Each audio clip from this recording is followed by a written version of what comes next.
Today we're gonna make our first FPVOD analysis. So Inside Job uh, submitted his FPVOD to analyze, and I will put his message from the Discord on the screen right now, guys. So you can pause and read what questions he had, what his build plan was, etc.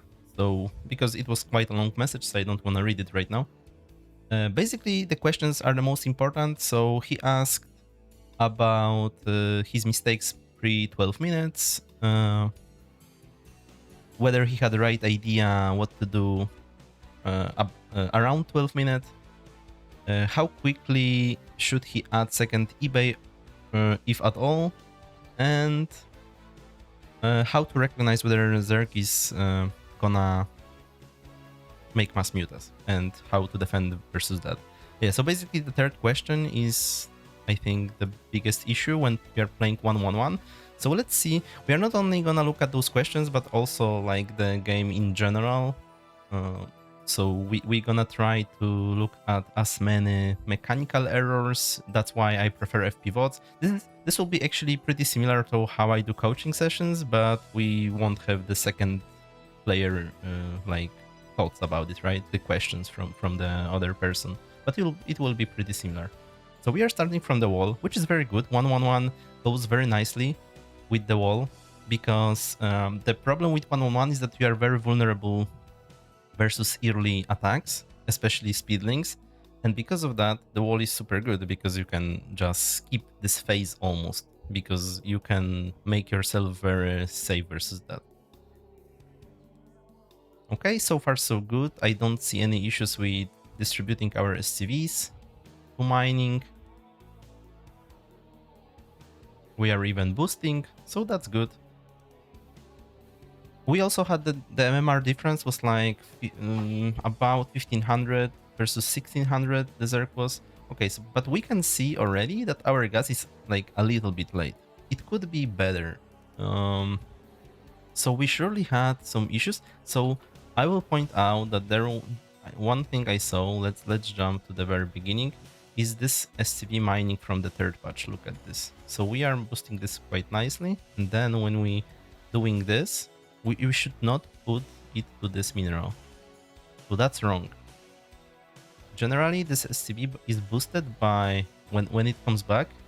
When the SCV is about here, you right click on the first mineral and then right click on the third mineral. So it has to go like up and then down a little bit. So this is how you boost this one. The issue with boosting is that, okay, so for example, there we didn't boost, and because of that, we made this patch the worst. So basically, the problem with mining this patch on the right side is that if you are not boosting or you fail to boost, you're gonna have worse mining than if you didn't do anything and just not put the SCV here to this first patch. This is what I was doing in my F2S series. I just never used this patch at the beginning. It was always my last. And if you just do that, you can get better results than we got in this game, where we tried to boost. So the question is, do you really want to focus on boosting when you are lower level? Because I think it's not worth it at all. So for example here, again, we kind of failed, and now this patch is worse than we would than if we didn't do anything. Yeah, so again, we didn't boost this one as well, and this is the worst.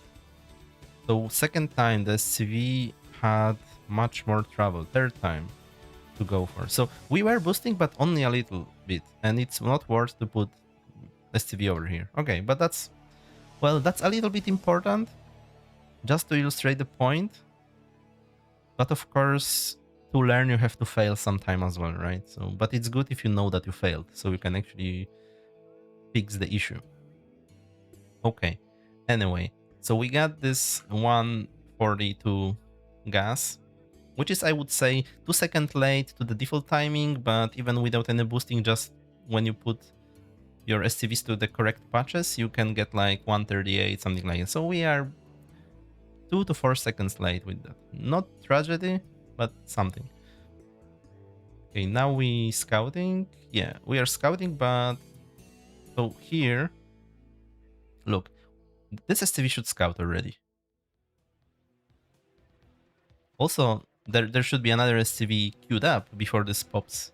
So look, there are like few issues over here.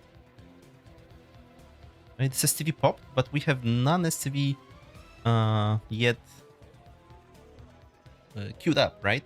So we did it right away. But the point is, again, with this boosting, when you try to boost, you focus so much when your muscle memory is not good enough. You focus so much on the boosting that you forget the basic things, and those things like queuing up SCVs, sending them when they should be sent to scout, are far more important than the boosting. So boosting is just the last thing you should really focus on when you are learning. I would say just don't care about the boosting at all, because it will only make your life harder. You will have endless discussions on Discord about the boosting. You will try to figure out how to do that, while this is like literally almost no gain for pretty high effort, and on top of that you are forgetting different things. So look, for example, over here, right, this STV already went out of the gas, so there should be another one already going into it, but we don't have that. So we are like, again, a little bit behind on gas, not much, but it adds up, right? We were about 2 seconds late with our gas, now we'll be late with our building the gas. Now we are late with mining the gas. We also were not like super crisp about queuing up those STVs, so I suspect we'll have like factor at like 3:34, 5 maybe. Let's see.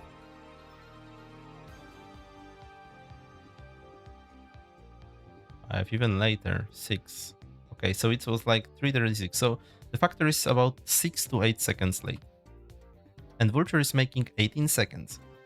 So look that we are already like almost half a Vulture down in this game, technically. Or we are 9 seconds later with our machine shop upgrade, or something like that. This game will be 1-1-1, of course. So all those things matters, because now our Wraith will also be 9 seconds later, and this is probably the most important thing. So the Wraith will have 9 seconds less to kill an Overlord. All of those things add up. I'm not sure why we scouted cross, because it wasn't 16 scout, so the rules with 16 scout that we didn't see the Overlord and drone don't apply here yet.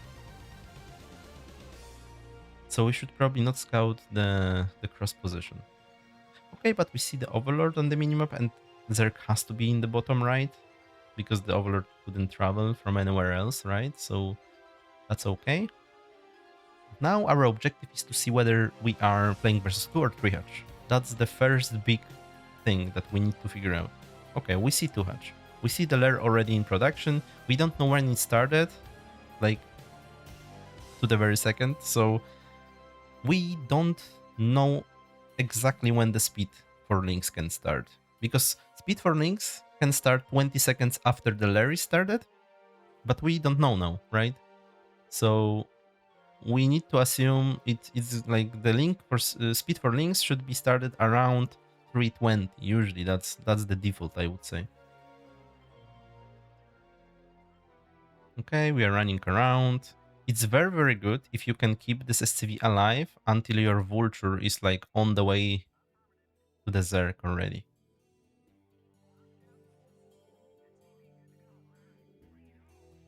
Okay, so we built third deep over here, right? I think. Yep. This is usually not the right approach. Usually what you should do is to build CC over here. So look, we are almost at 400 minerals. Now it will be 300, and we would be able to put down the CC right now. So we need to cut and put down the CC on 2 depots, because it's just much better for our economy to cut those SCVs now and put the CC down faster. One of the reasons, maybe even the biggest one, is that when your base finishes, your CC finishes, I mean your natural, you get additional 8 mineral patches to mine from. And the best possible mining is when one worker is working on the 1 mineral patch. After that, you get diminishing returns. So that's why this is the biggest difference. Then you transfer and you have such a huge economy boost.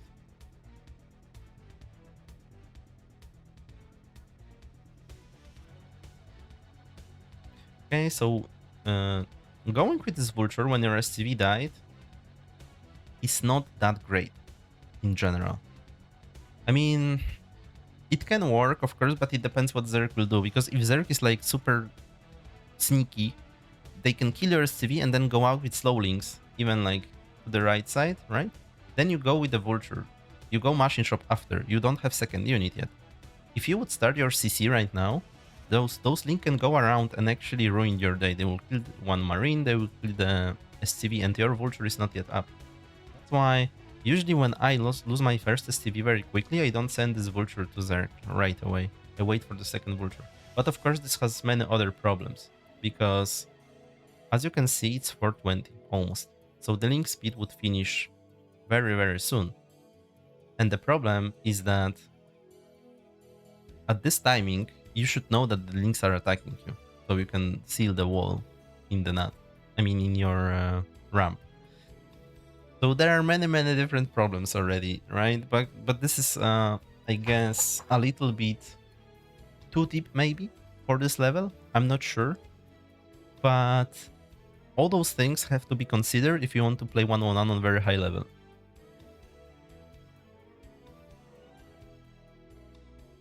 So basically this vulture would just die to speed links. So we would have the information, which would be fine. But our CC is surely very, very late.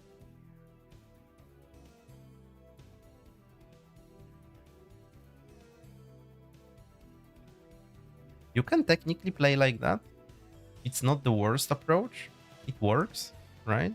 But it can be better. It can be improved. We are missing a depot right now. We need depot very, very badly. The eBay timing is good because eBay is normally started around when the rave is coming out. But remember that we are 9 seconds late in this game, right? With our rave, about 9 seconds. Okay, here is the overlord which we skipped. I think we shouldn't skip this overlord because look, it's 5. The moment we are on the overlord here is like 5:03, right? So there is no reason to skip it because you can kill it and still get in Zerg's base in time to see the spire. So just kill the overlord. There are also different reasons why killing this overlord is good. Because we played mines. We want to give Zerg as little information as possible in general, every time. In every game, this is like how scouting works in general in StarCraft, that you want your opponent to know the least amount of things about the game state. Let's say he's doing Hydra all-in right now.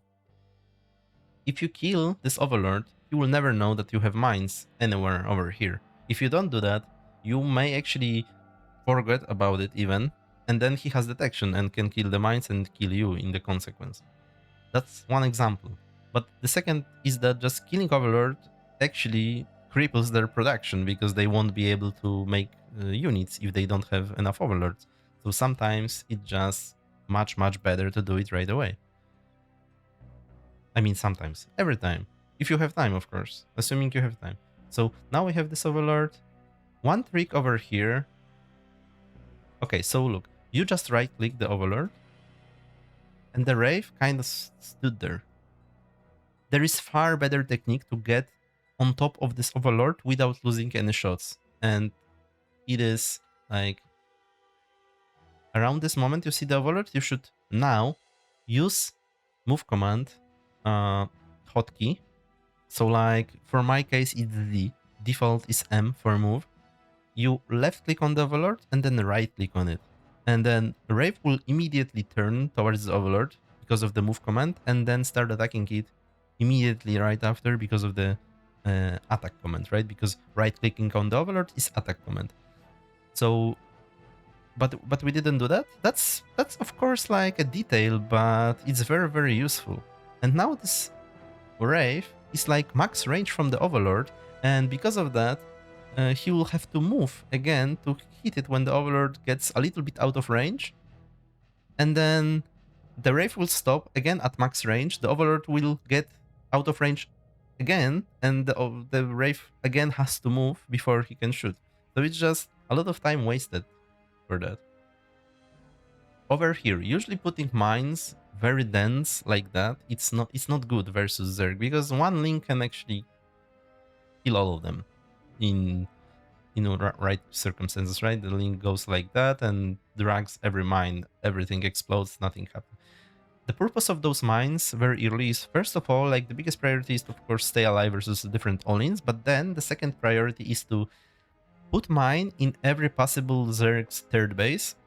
So for example, 6 o'clock, left corner, left natural, and pretty much every other base on the map after. And the second biggest priority is to put mines along your from along the path from his base to yours. So for example, on minimap it would be over here, or in this base as well, and a little bit to the left, basically giving you vision whether mutas are coming. And this is the answer to your third question from the Discord, right? This is exactly how you determine whether more mutas are coming, because you have those mines or vultures patrolling, and you can see whether more mutas are coming to you, because the rally point will be from his base to yours, right? Of course, you have to account that mutas can be flying from the NAT as well, so you have to imagine this straight line to your base and put mines somewhere along this way, and also somewhere over here at the middle to you. Basically, the mines are spotters for you to see their Zerg's units coming to you, but also to prevent expansions. So that's very, very important. So those mines are very, practically useless. One mine over here is good, but not more. And here we are using them strictly defensively, so it's just not the right approach with the mines. One mine should be as priority put on 6 o'clock. Then, by the way, good Zerg will know that you will do that, and they will already be going with an Overlord over here. This is the whole mind games that are happening on higher level. So Terran knows what to do, and Zerg knows what Terran wants, so he will try to prevent that. That's why if your Wraith is very quick on the field, 9 seconds earlier, for example, you can kill this Overlord and go straight to the NAT and kill another Overlord.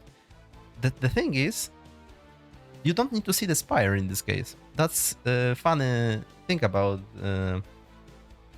scouting, because all you need to do to know what your opponent is doing is to actually eliminate other possibilities. If you know that there will be no Hydras, you see no Hydras, you see no links, no speed for links, for example, it has to be mutas. That's the only choice. So you don't technically have to even see the Spire. I know, I would probably go to the main anyway to just confirm 100%, but logically you don't need to see it to know it's coming. And then if you know that your opponent would like to clear the mine at 6 o'clock, then you can go straight to the NAT and kill Overlord over here. So those are all the choices you have when you're playing this opening. You have really a lot of different possibilities to make Zerg's life harder. Of course, we take down this Overlord right now, which is good. We put 3 turrets in our natural, which I think is a little bit too much. At the beginning, you don't need more than 2. 2 is enough. Then you can add later on, more later on. So the issue is, for example, look at our mines. We have no idea whether anything is flying to us. We have zero vision, right? There were probably some links coming. Okay, they're completely donated a lot of HP from mutas for us. Very late transfer, that's for sure an issue, because like I said, second base, more mineral patches. If you don't use them, you don't use your second base. You only produce STVs from it, which is good enough. I mean, it's good, not good enough, but it's good that you can make additional SCVs, but really the additional patches is the key over here.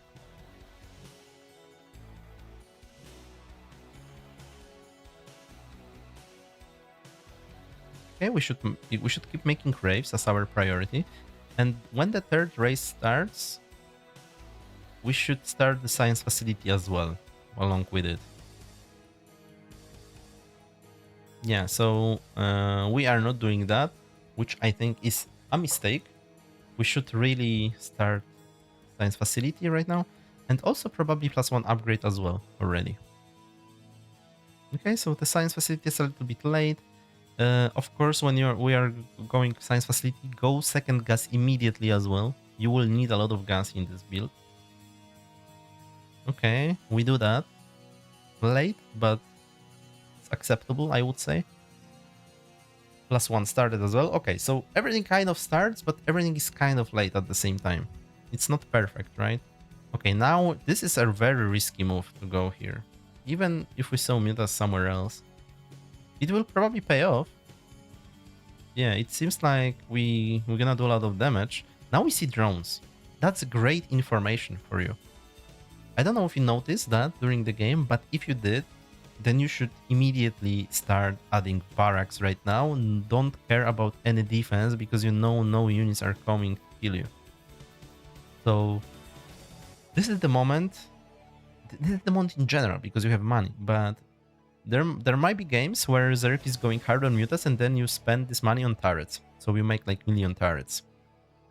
You can see that in this approach in my, I think, last episode in F2S where I put like million turrets versus muta harass. But in this case, you just skip turrets. So you can see now that the third turret in your NAT was even too much because it was just wasted money, kind of. He's not committing to mutas, at least not for now. Very often, you will be in a situation where they go only few mutas. This is actually the best approach for Zerg is to go like 5 mutas, a lot of drones, and go back to mutas, and then eventually switch to Hydra.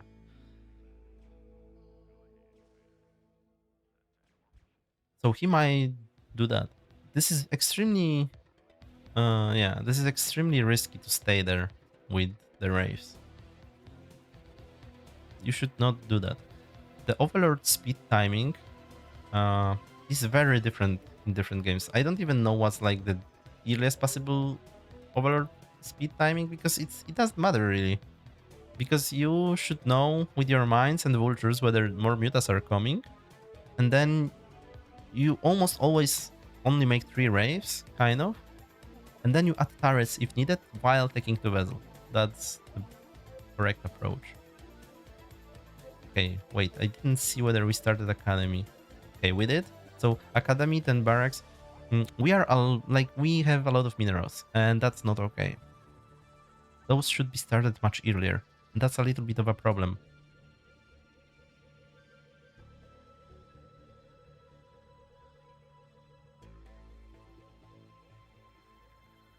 Yeah.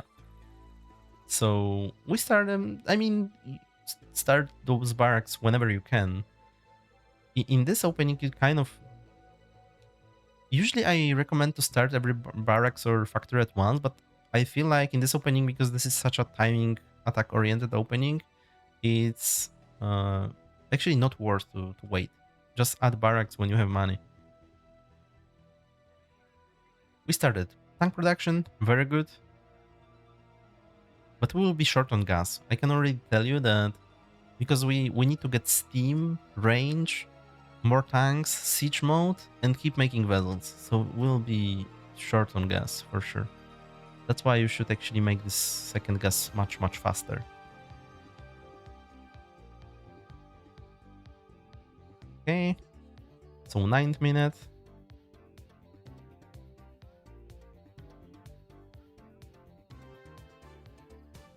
It's very good to also have your scanners very early. Yeah, scanners is another thing which need this gas, right? And here, it's very good to start from medics. To accumulate like 4 medics first, which you did. That's very good.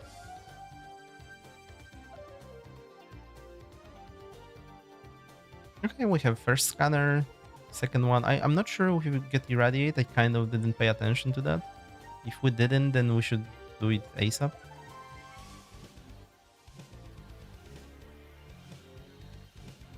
Okay, the siege mode is...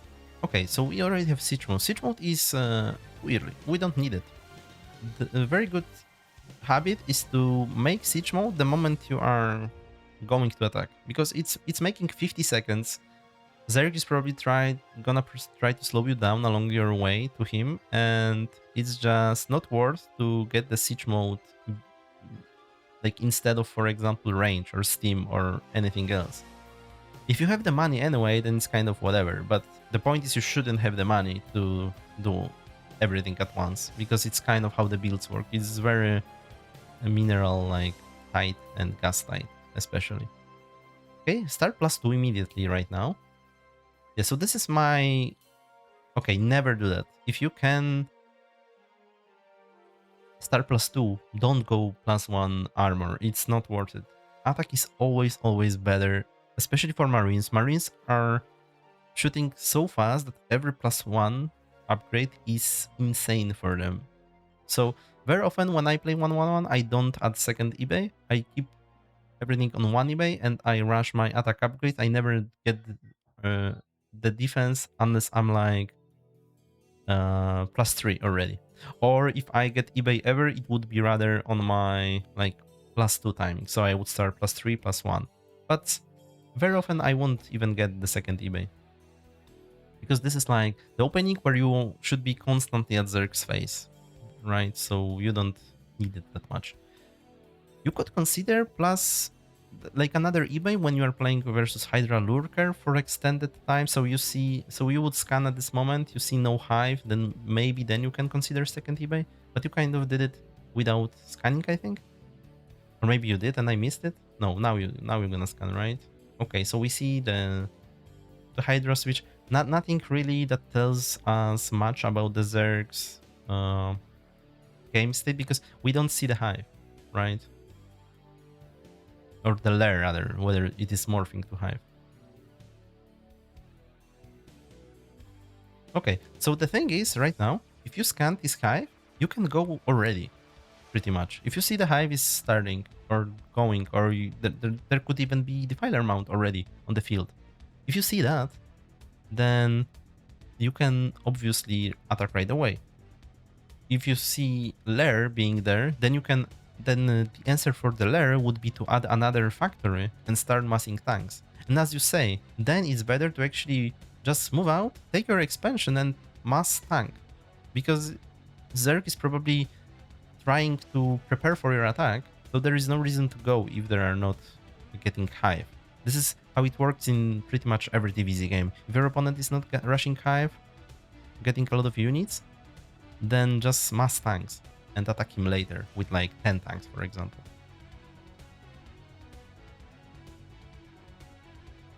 Okay, we binded this very properly, and now we're gonna bind those leftover marines. So that's good technique to bind. Just attack, box select with the tank and then shift unselect the tank on the interface, because we are struggling to get this one last marine. Okay, what I like to do with my Wraiths over here, when I'm moving out with this composition, I go with the Wraiths on the cloak to his base and like hold position them. So I go like towards the edge of the map, shift click to his minerals, shift to cloak position, and then only focus on this. I don't even care about those Wraiths. But the Zerg, if they don't have any defense over here, that the Wraiths will start killing drones, so you have to react. And this might give you a very good edge in your attack, because it will distract you. Okay, we can see that our money is already getting high, right? So now this is the moment of decision. Either we are going more access, which I would recommend. For sure second port or fact, but you need to scan him first. You need to know whether the hive is coming or not, because versus hive you need more vessels. Against lair you need another fact. Or instead of that, you go CC and then add production later. But you need to do one of the two right now. Of course, focusing on the attack is the priority. Our army is not like in one big ball, which is a little bit of a problem, I guess.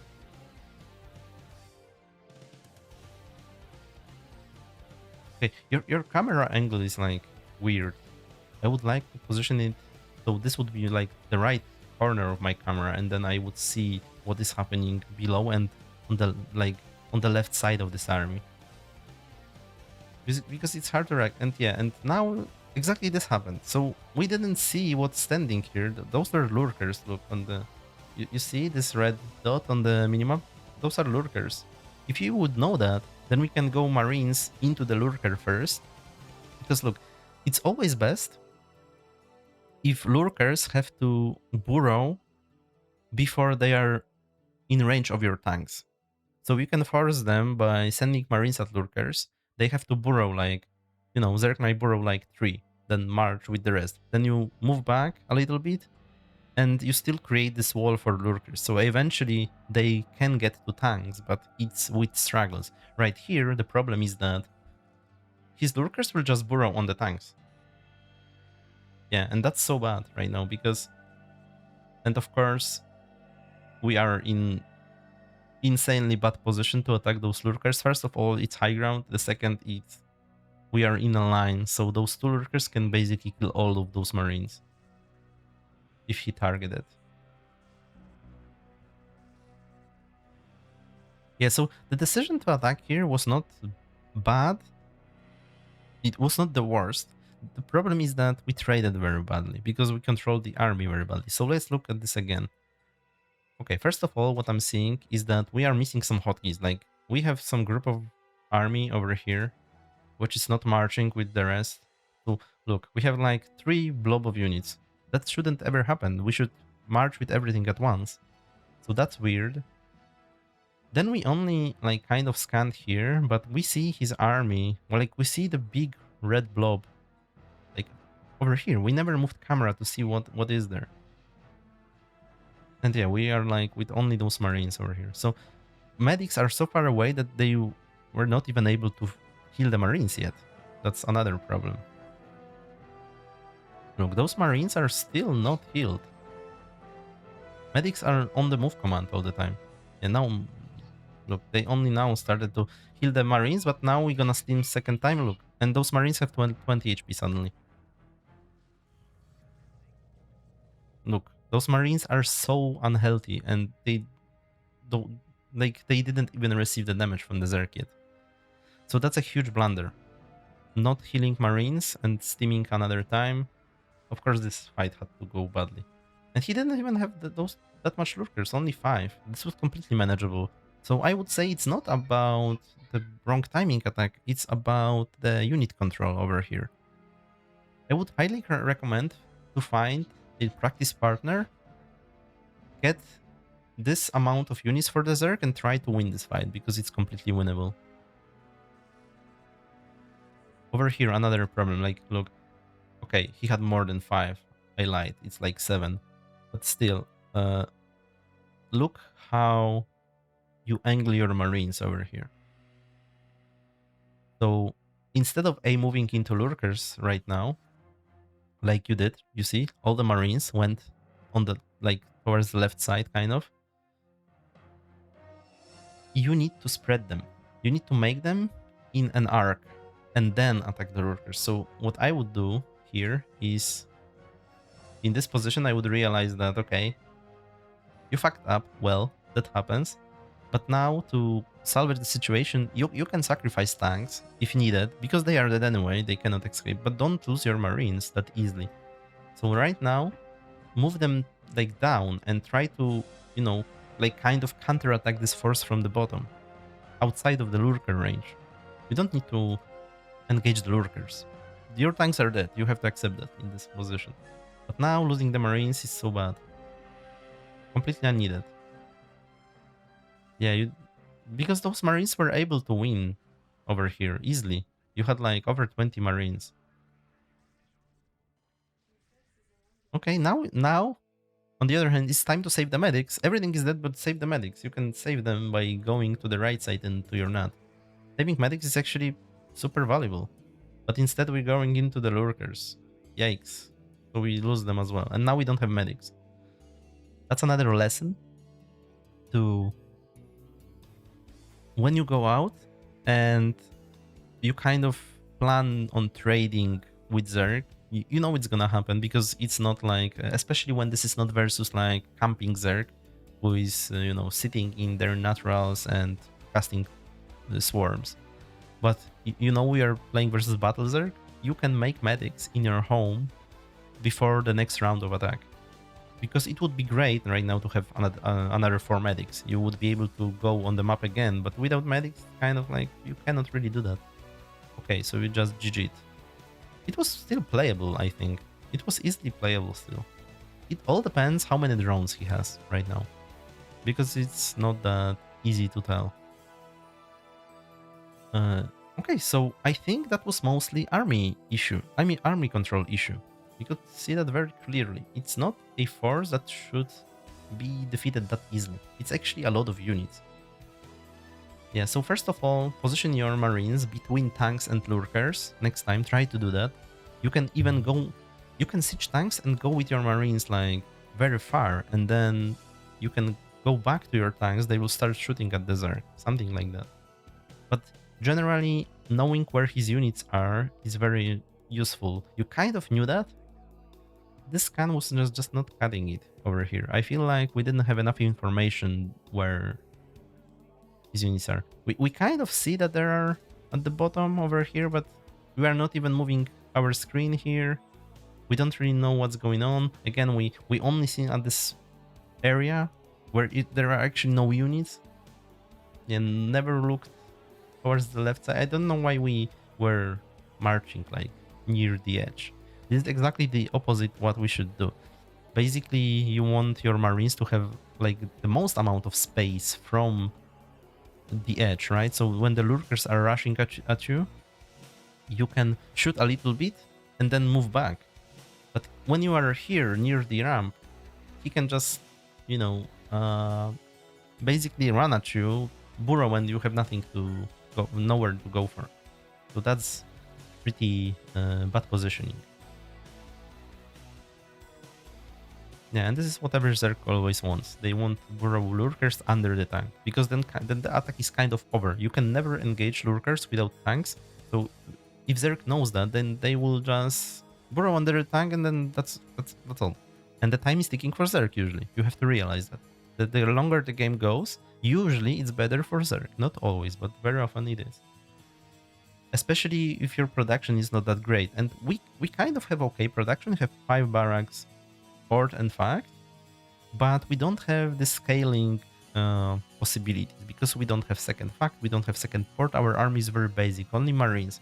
Marines are very strong as a core of your army, but the problem with them is there are a few units that completely stop them, and lurker is one of them. The defiler is second one, right? So if you don't have tech units versus lurkers, then you are kind of stuck. You cannot do anything. One more point, I think, over here. When we are marching, we have a lot of energy on our vessels. Look, those are almost full energy. Like one of them is half and the other 2 are full energy. Those are 5 lurkers that you can irradiate. 5, literally 5 lurkers you can eliminate before the fight. That's why when you are going with 1-1-1, you have to scan ahead and find the lurkers, and you can irradiate them from the far. And imagine if you subtracted 5 lurkers from the fight, it's suddenly 2 lurkers left, then it's not even a competition, you just win. Defense Matrix is good as a spell that you have to cast right here, right now, but Irradiate is almost always better. It's almost always better to kill a free lurker, especially for 75 energy, not 100. So yeah, a lot of mistakes made in this fight, as you can see. And it's all basically about this moment. So this is the moment you should study in every game, pretty much. Everything so far was more or less good. With, of course, some errors were made, but not like game-losing errors. But here, this attack was actually like the worst part of this whole gameplay. It is very poorly executed, unfortunately. But it's good that you know what to work on. So we are basically like doing okay in the department that we are actually looking at the units. We were never like ambushed without knowing that it's gonna happen. And I think that's actually better behavior than going back and macroing right now because really everything depends on those units succeeding, but they need more attention. Like, you need to be more precise. This is exactly where the uh, like player ascent, when they get this unit control at very high level, or, or at better level than their opponents. Because build wise it was okay, like I said. Yeah, I think that's the most important thing. Were there any questions I didn't answer? No, I think everything was pretty much answered. So yeah, we're gonna finish here. Okay, thanks for watching and see you next time. Bye bye.